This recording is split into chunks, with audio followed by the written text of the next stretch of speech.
I'm moving on now to another modern grammar, and this is the functional grammar of Michael Halliday.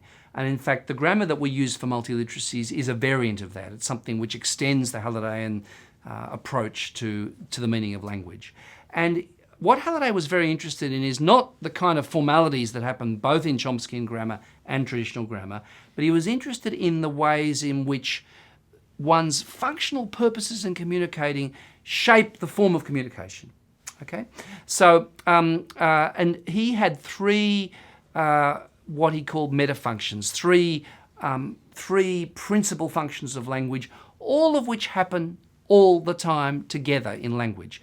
The first is what he called field, or ideational, an ideational metafunctional, which is I'm talking about something. I'm talking about cats or dogs or something in the world, or I'm a doctor and I'm talking doctor talk, or I'm a student and I'm writing a narrative or something. So that, if you like, is field. I'm doing something which has a reference to something in the world.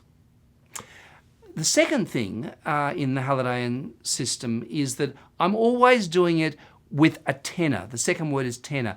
Always there's an interpersonal function. So the interpersonal function might be, look, I'm talking to you, we're in a conversation, but the interpersonal function might also be, I'm talking very objectively and I'm writing it down in writing and I'm not even using the first person, right?